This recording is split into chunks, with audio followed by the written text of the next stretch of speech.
where the blade was truth, where kingdoms burned, and memory walks in armor still. This is Iron and Ash. Before we begin, before we attempt to re-enter the long corridors of time, where memory bleeds into tradition and tradition hardens into artifact, we must begin by setting aside our assumptions. We are not beginning with knowledge. We are beginning with unlearning. Unlearning the simplifications of modernity. Unlearning the flattened portrayals. Unlearning the misrepresentation that tells us history is clean, linear, and understandable. To understand the sword, not as a prop or weapon, but as an institution, an object of inheritance, a sacred implement, and a political device, we must first discard modern frameworks. For over a millennium across Europe, North Africa, the Middle East, and Asia, the sword was not simply an object of violence. It was a tool of statecraft, of social memory, of moral weight, and of ritualized identity. This is not hyperbole. It is a structural fact. You must release, entirely and without hesitation, every simplified idea of the sword as merely a sharpened piece of steel. It was never merely a killing tool. It was embedded within culture and law. The sword was not a decorative flourish. It was not a costume accessory. It was not an obsolete curiosity relegated to museums, collectors' rooms, or cosplay exhibitions. It was central to how societies organized authority, central to how they determined legitimacy, central to how they transmitted status, gender roles, spiritual expectation, and even divine approval.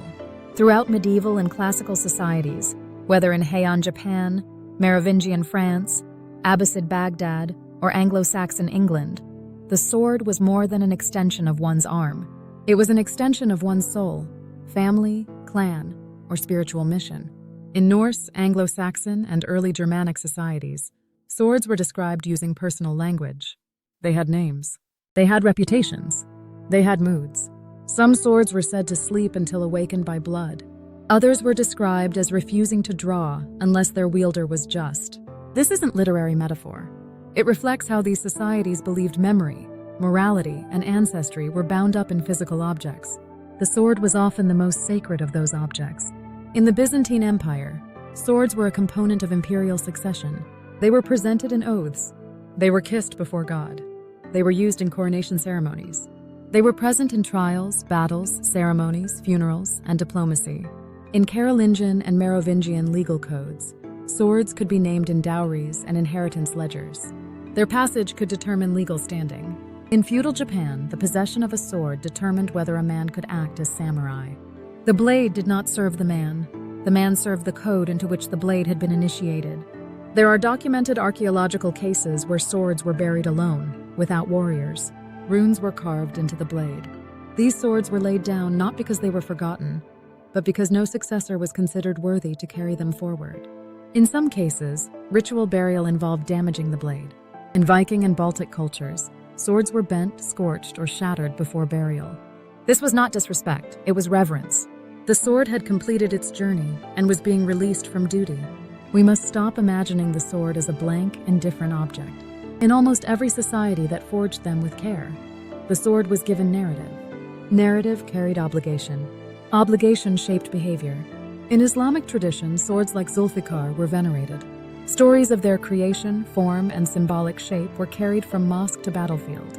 In the Mahabharata, the weapons of heroes were given spiritual form and spoken of with fear and respect. In Judeo-Christian tradition, the sword of Gideon became emblematic of divine justice. Later iconography shows saints, kings, and martyrs wielding blades whose presence denotes a higher, often celestial, legitimacy. In European courtly society, the sword was a badge of adulthood. To wear one was to be accountable to law and custom. To misuse it could cost you honor, land, or your life. The act of forging the sword, too, was never simply technical. It was ritual. It was social. It was spiritual. The forge was not a workplace. In ancient societies, it was a shrine. The act of heating and folding metal into a weapon was as much about cleansing spirit as it was about hardening steel. In Indo-European myth, the smith was often a trickster, a seer, a channel between realms. In Germanic tradition, smiths were buried with their tools. In Celtic lore, they were associated with fire gods and seasonal rituals. In Japan, swordsmiths purified themselves before forging. The steel itself, tamahagane, was purified, prayed over, and passed through multiple stages of blessing and discipline. The final blade was believed to contain key spiritual force. It had to be treated accordingly. Across cultures, we find similar practices.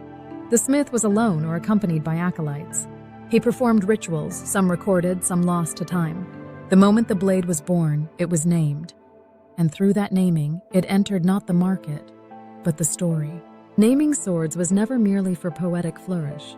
It had legal consequence. It had ritual meaning. A sword that was named could enter the family record. It could carry curses. It could bless the next generation. The Icelandic sagas are rich with examples. Skufnung, said to whistle with the rage of its original owner. Kvernbit, said to cut stone. In Wales, Dyrnwyn, a flaming blade that only revealed its power to the worthy. What appears to us as literary myth was, to those who lived with such objects, a form of intergenerational memory. Naming preserved lineage. The sword, in turn, preserved honor. In many households, especially warrior aristocracies in Frankish, Anglo-Norman, and Yamato societies, the sword was not stored with common goods. It was kept in sacred or protected places. Some were hung above altars.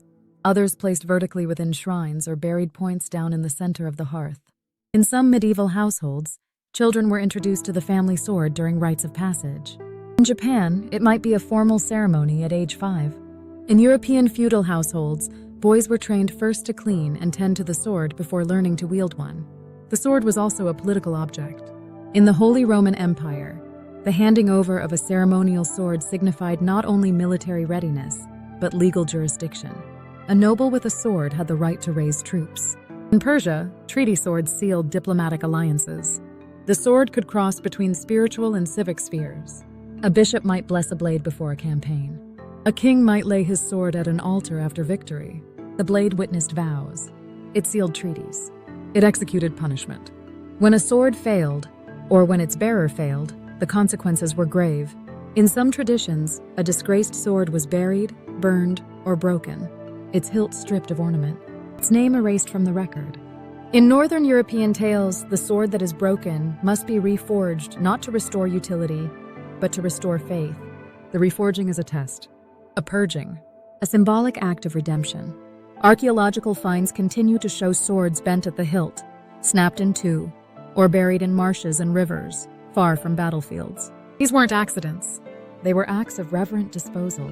The sword was an agent of history, not only for the violence it enacted, but for the way it moved. Blades crossed borders.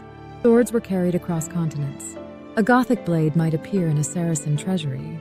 A Viking weapon forged in the Rhineland might turn up in a Baltic ship grave. Swords weren't only tokens of identity. They were evidence of interaction, trade, war, migration, alliance. They transcended borders. They survived empires. Today we enshrine swords in glass. We assign them placards and numbers. We admire the craft. But we forget the worldview that built them. We forget the man who named it. We forget the oath sworn over it. We forget the weight it held in ceremony, in law, in love. The sword is not gone. It remains. In medals, in flags, in military insignia, in literature, in language. When we draw a line, cross blades, or fall on our sword, its silhouette survives in power. Its memory survives in myth. The sword is not dead. It is only sleeping. It is still, just beneath the ash.